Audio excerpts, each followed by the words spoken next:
So, hello guys, Alicia nyo, nagbabalik ulit para sa ating panibagong video.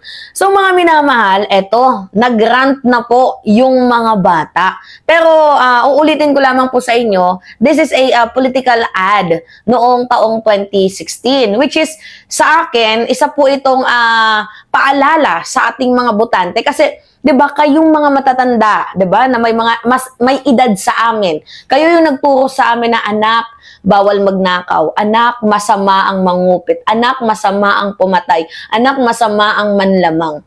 'Di ba, kayo yung nagturo sa amin ng kabutihang asal. And dapat ginagamit nyo sana, 'di ba? Yung itinuro nyo sa amin, kayong mga magulang namin, sa pagboto ninyo sa mga kandidato. Imagine, sasabihan nyo kami na, anak, bawal magnakaw, pero boboto kayo ng magnanakaw. Imagine ninyo, sasabihin nyo sa amin na, anak, huwag kayong manlamang, pero yung kandidato na ibinoboto ninyo, pinopromote ninyo, nanlalamang. Diba? Nagigets ninyo, mga minamahal, o, anak, huwag kang pumatay. Pero yung pinopromote ninyo, mga minamahal, yung ibang mga botante dyan, di naman natin sa nila lahat, ha? Diba yung pinopromote nila? Kaalyado ng isang mamamatay tao. Diba, naalala ninyo? Pakita ko sa inyo, mga minamahal. Para panood ko sa inyo tong video na to. Sabi ni nanay, huwag magnakaw. Sabi ni lola, huwag mangupit. Sabi ni tatay, huwag papatay. Sabi ni lolo, kung hindi panda, huwag pilitin. Pero sabi nila, may kandidatong magnanakaw. May kandidato daw na kupitero. May kandidato daw na papatay ng tao. Bakit may kandidato na hindi panda? Tanong lang po, sila po ba ang dapat asahan para sa aming kinabukasan? Yeah, it makes sense now. Mga minamahal. So, ang sabi nga, diba, ng nakararami at sa akda na din ni Jose Rizal, ang kabataan ay pag-asa ng bayan. So, yung medyo mga late builders, yung mga nasa 40s to 50s to 60s na medyo not so aware. And the social media, may makita lang sila kahit edit post, sasabihin na nila, hala, ganito pala si Digong, hala, ganito pala yung nagawa niya. Hala, 'di ba? Syempre, grabe yung effects ng social media ngayon. Grabe yung effects ng trolling. Pero, I am here na bibihira lang din, mga minamahal. Yung mga kaidaran ko, especially sa edad ko, 22 years old, 'di ba, na nagko-content patungkol sa politika kasi most of them talagang nasa 40s, mga 30s, 40s, 50s. Bibihira lang yung mga katulad ko. And now, gusto ko lang ipaalala sa inyo kung ano yung itinuro nyo sa amin. 'Di ba? Nung bata kami na anak, bawal ang mangupit. Anak, bawal ang magnakaw. Anak, bawal ang pumatay. 'Di ba? Anak, bawal yung tawag dito, hindi pa maalam, hindi pa hinog. Diba? Yung ganon. Kung ano yung itinuro nyo sa amin, sana ina-apply nyo din po. Diba? So, kagaya nito, diba, sabi ng bata, bawal ang magnanakaw, bawal ang nangungupit. Natatandaan nyo tong ginawa, yan o, ni Vice President Sara Duterte. Yan, nakikita ninyo, mga minamahal? Ano yung sabi dyan? House to set determine if Sara's confidential funds beneficiaries really receive the money. So ngayon, alam naman ninyo na merong panibagong name, di ba? May Team Piatos, Team Mary Grace, Team Kokoy, Team Grocery, Team Asim, Team Amoy, di ba? Kung ano-ano pang mga team Dudong, siyan, anyway. Bine-verified, mga minamahal, ng House.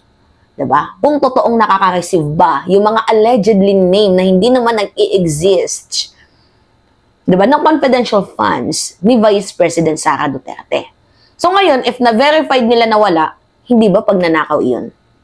Ngayon, kung pagnanakaw iyon, mga minamahal, ang punto natin, sana i-apply ninyo yung sinasabi nyo nung bata kami na huwag magnakaw, huwag mangupit. Kasi dito nakasalalay ang taong bayan.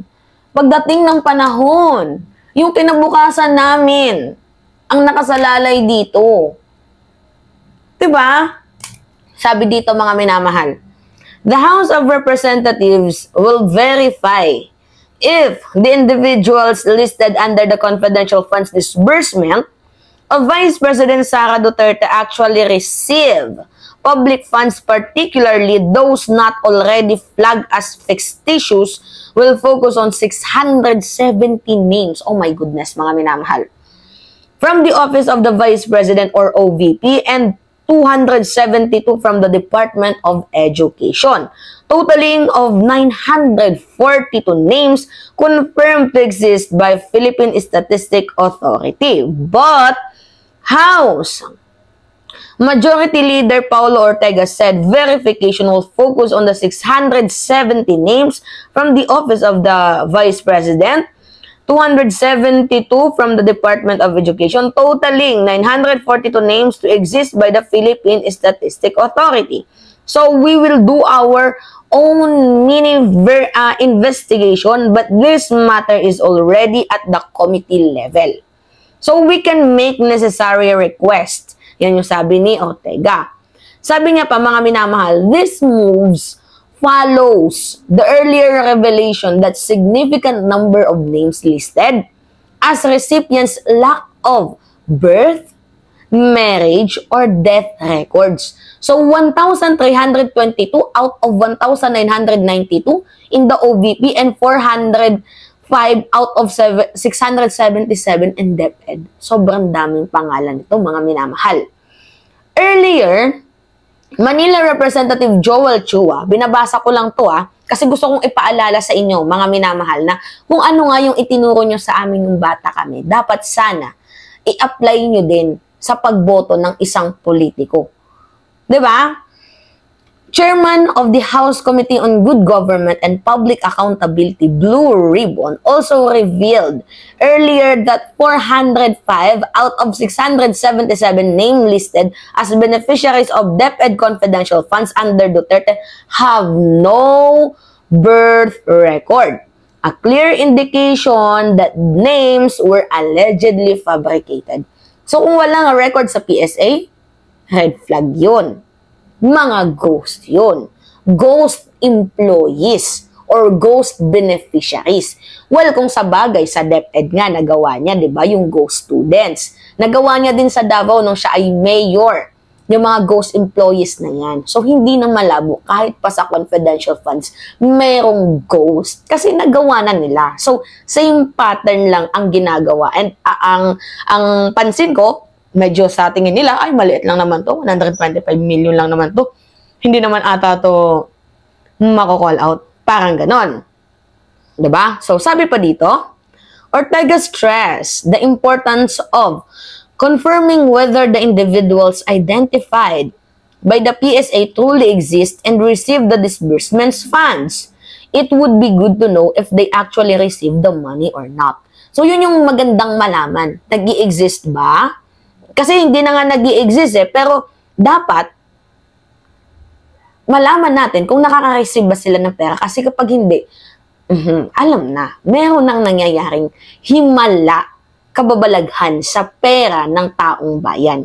So sabi pa dito, he acknowledged that the review of approximately 4,000 acknowledgement receipts is ongoing due to the sheer volume of entries with new questionable names surfacing periodically.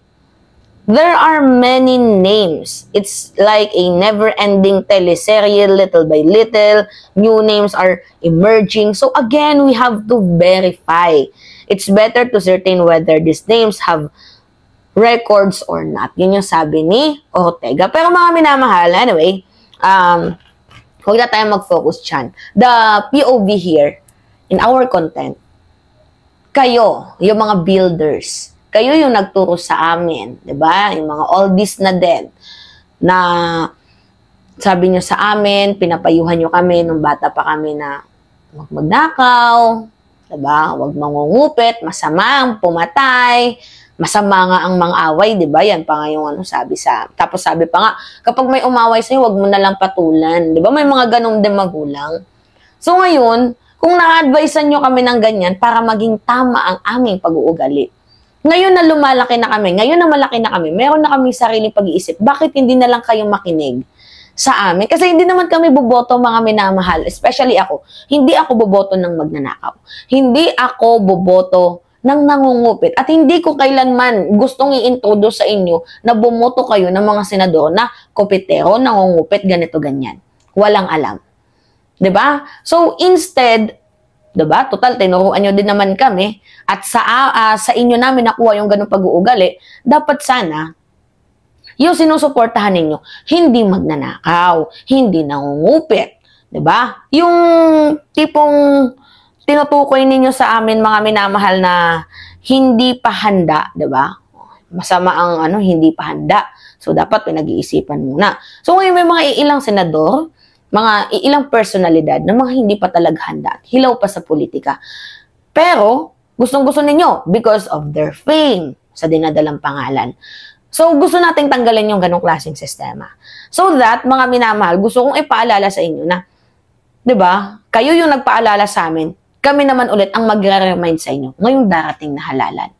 Did you really get the point, mga minamahal? Alright. So, yun po. Anyway, it's me again, mga minamahal, Alicia nyo, at nagbabalik muli para sa ating panibagong video. Maraming salamat sa inyo at ingat, mga kababayan.